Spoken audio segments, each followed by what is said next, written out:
இது சாப்பாட்டுக்கும் நல்லாயிருக்கும், இட்லி தோசைக்கும் நல்லாயிருக்கும், சப்பாத்திக்கு எல்லாத்துக்குமே நல்லாயிருக்கும். ஏன்னா நம்ம இதுக்கு வந்து தேங்காய்லாம் அரைச்சி ஊற்றலை அப்படிங்கிறதுனால ரொம்ப நல்லாயிருக்கும். அவங்க பாருங்கள், இது வந்து உடச்சி ஊற்றின முட்டை, இது வந்து கீரி போட்ட முட்டை, ரெண்டுமே சேர்த்து ரொம்ப நல்லாயிருக்கும். ரொம்ப நல்ல டேஸ்ட்டாக இருக்கும். வாங்க இது இட்லி சப்பாத்தி எல்லாத்துக்குமே வச்சு சாப்பிட்லாம். எப்படி செய்யலாம் அப்படிங்கிறத வீடியோக்குள்ளே போய் பார்ப்போம். நம்ம ஈரோடு அம்மாச்சி மசாலா வகைகள் எல்லாமே ஃபர்ஸ்ட் குவாலிட்டி இன்க்ரீடியன்ட்ஸ் தான் பயன்படுத்துகிறோம்.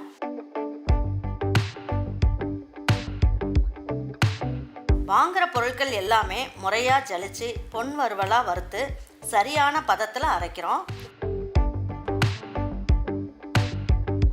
அரைச்ச மசாலாவை நல்லா ஆற வச்சு மறுபடியும் ஜலிச்சு சரியான அளவில் பேக் பண்ணி உங்கள் வீட்டுக்கே சேஃப் அண்ட் செக்யூர்டாக டெலிவரி பண்ணுறோம்.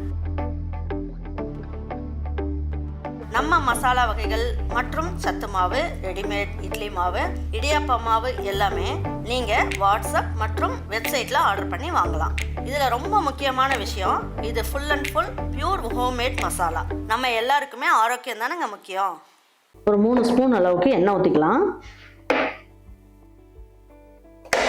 இப்போ இதில் வந்து ஒரு 1/4 ஸ்பூன் அளவுக்கு கடுகு, ஒரு 2 பிஞ்ச் அளவுக்கு ஜீரகம், ஒரு 5-6 மிளகு, கொஞ்சமாக சோம்பு போட்டுக்கலாம். நல்லா வாசனையாக இருக்கும்.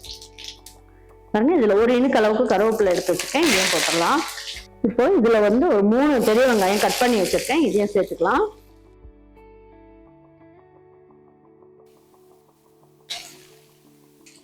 கொஞ்சமாக மஞ்சள் தூள், பாருங்க தேவையான அளவுக்கு உப்பு,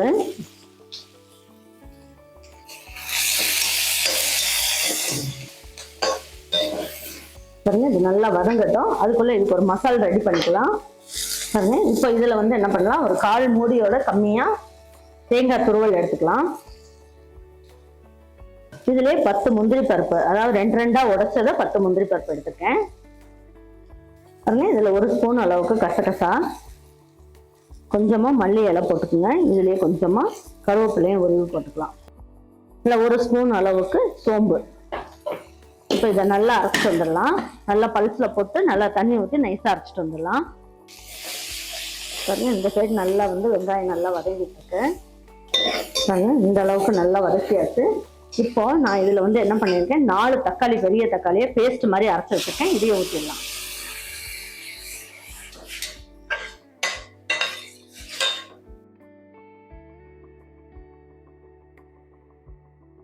பாருங்க, இது எல்லாமே நல்லா வதங்கிட்டு இருக்கு. இந்த டைம்ல நம்ம என்ன பண்ணுவோம், ஒரு 1/4 ஸ்பூன் அளவுக்கு இஞ்சி பூண்டு பேஸ்ட்,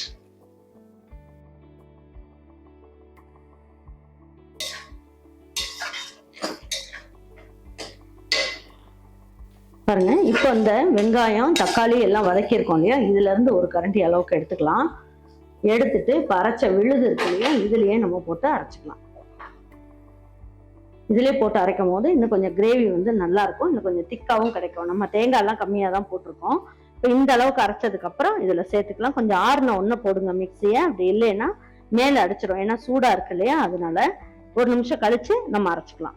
கொஞ்சம் ஆறட்டும். இப்போ நான் முட்டை மசால் பொடி வந்து இதில் நான் சேர்க்கிறேன். 1/2 ஸ்பூன் அளவுக்கு முட்டை குழம்பு மசாலா பொடி போட்டிருக்கேன். போட்டுட்டு கொஞ்சமா தண்ணி ஊற்றிடலாம்.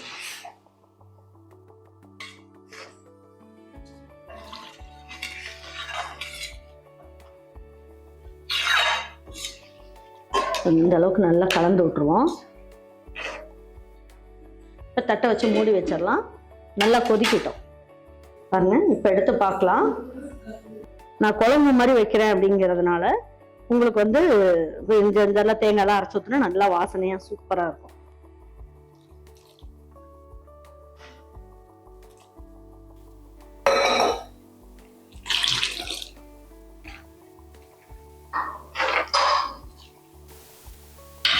பாருங்க, இந்த அளவுக்கு குழம்பு வந்து தண்ணியாக வச்சுக்கோங்க. பாருங்க, எல்லாமே நல்லா ஒன்றா சேர்ந்து கொதிக்கட்டும். பாருங்க, இப்போ எடுத்து பார்ப்போம். கொதிச்சுக்கிட்டு இருக்கு. இந்த டைமில் நம்ம என்ன பண்ணுவோம், பாருங்க நல்லா இந்த மாதிரி குழம்பு கொதிச்சுட்டு இருக்கு. இந்த டைமில் 2 முட்டையை வந்து நம்ம என்ன பண்ணுவோம், உடைச்சு ஊற்றிக்கலாம்.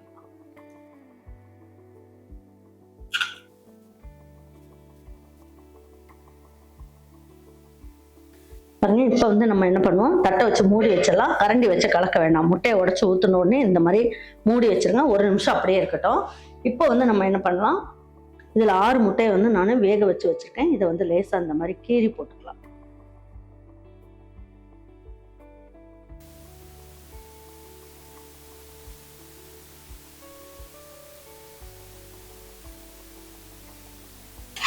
பாருங்க, கீரை போடுறதுக்குள்ள இங்க இருக்க போட்ட முட்டை வந்து நல்லா வெந்து வந்திருக்கும். லேசா அப்படி கரண்டியை வச்சு இப்படி எடுத்து விட்டுருங்க. பாருங்க, நல்லா முதந்து வந்துருச்சு. இப்போ வந்து என்ன பண்ணலாம், இந்த முட்டை எல்லாமே எடுத்து நம்ம போட்டுடலாம்.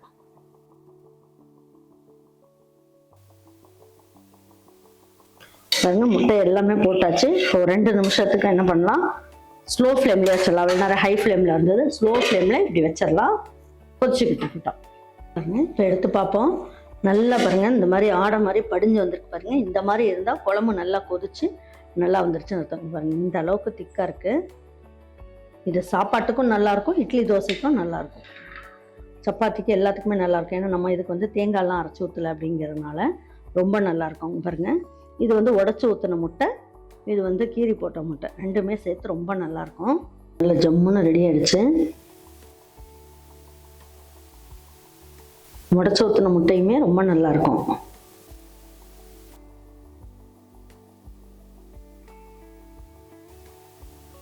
இதை சாதத்துக்கு, இட்லி, தோசை, அதுக்கப்புறம் வந்து இடியாப்பம் அதுக்கு கூட வச்சு சாப்பிடுங்க.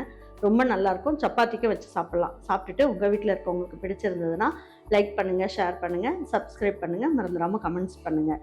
தேங்க்யூ ஃபார் வாட்சிங் ஈரோடு அம்மாச்சி சமையல். தேங்க்யூ.